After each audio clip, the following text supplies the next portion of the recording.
ایک اور ہم سے سوال پوچھا گیا ہے، وہ سوال یہ ہے کہ مجیب الرحمن بھائی ہم سے پوچھتے ہیں، جن کا تعلق گلگت سے ہے۔ آپ پوچھتے ہیں کہ نماز کے دوران انتہائی وسوسے آتے ہیں اور بالخصوص قرآن پاک پڑھتے وقت خیالات فاسدہ آتے ہیں، ان سے بچنا کس طرح ممکن ہے، اس کے بارے وظیفہ بتا دیں۔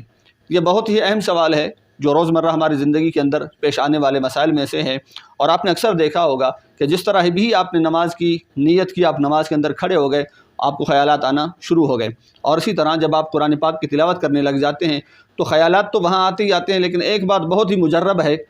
کہ جیسے ہی آپ نے قرآن پاک کو اٹھایا، سینے سے لگایا، بوسہ دیا، قرآن پاک کو کھولا، بسم اللہ الرحمن الرحیم پڑھا،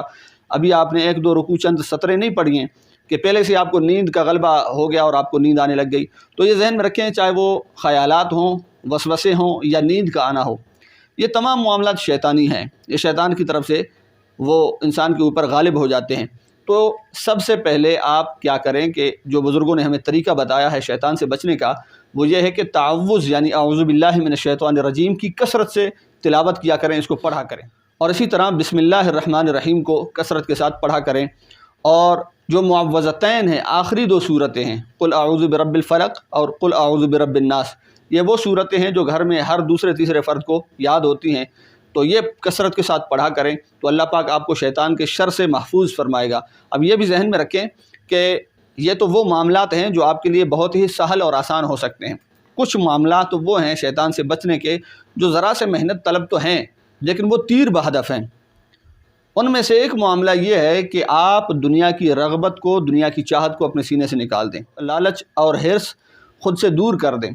حضرت امام حسن بصری رضی اللہ تعالیٰ عنہ کے پاس کچھ حضرات پہنچے اور آ کر عرض کی کہ حضرت ہم شیطان کی شکایت کرنے کے لیے آپ کے پاس حاضر ہوئے ہیں کہ آپ کوئی ایسا وظیفہ بتائیں کہ وہ ہم سے دور رہے۔ آپ نے فرمایا اچھا ہوا تم لوگ آ گئے کہ ابھی تھوڑی دیر پہلے ہی شیطان میری بارگاہ سے اٹھ کے چلا گیا ہے اور وہ تم لوگ کی شکایت کر رہا تھا۔ تو وہ حضرات تو بہت حیران ہوئے، انہوں نے کہا حضرت یہ کیسے ہو سکتا ہے، ہم نے اس کو کیا بگاڑا؟ وہ تو چلو ہمیں تنگ کرتا رہتا ہے، ہمارے دلوں کے اندر وسوسے ڈالتا ہے، ہمارے ذہن کے اندر خیالات فاسدہ کو ڈال رہا ہے، ہم نے اس کا کیا بگاڑا ہے کہ وہ ہماری شکایت کرنے کے لیے آ گیا؟ تو حضرت امام حسن بصری رضی اللہ تعالیٰ عنہ آپ فرماتے ہیں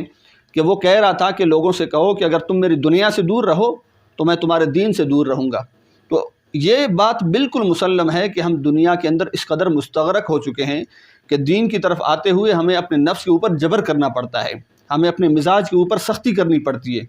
پھر ہی جو ہے وہ دل یا خیالات اور پھر آپ کی جو ہے نا وہ ارادے مائل ہو جاتے ہیں قرآن و حدیث کی طرف یا دین کی طرف یا نماز کی طرف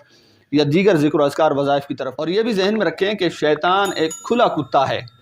اور اگر کوئی کتا کاٹ لے تو اس کتے سے میں سمجھتا ہوں وہ بے وقوف ہی ہوگا جو اس سے جھگڑنا شروع کر دے۔ ہوتا کیا ہے، سمجھدار بندہ وہ ہوتا ہے جو اس کتے کے مالک سے جا کر یہ کہے کہ بھائی اپنے کتے کو سنبھالو، گلی محلے کے اندر کھڑا ہو کے لوگوں کو کاٹ رہا ہے تو یہ تو بڑا نقصان پیدا کر رہا ہے، تو آپ اپنے کتے کو سنبھال لیں۔ تو اسی طرح اگر شیطان ستائے، شیطان تکلیف دے تو شیطان سے بھی لڑیں، لیکن اس کے ساتھ ساتھ اس کی شکایت بارگاہ خداوندی کے اندر کریں، اور اللہ سے یہ دعا مانگے کہ یا اللہ اس کے شر سے ہمیں محفوظ فرما۔ تو اللہ پاک ہمیں شیطان کی شر سے محفوظ فرمائے، دین کی سمجھ اور فہم عطا فرمائے، نماز، عبادات، قرآن پاک کی تلاوت کے اندر ذوق و شوق نصیب فرمائے، آمین بجاہ سید المرسلین۔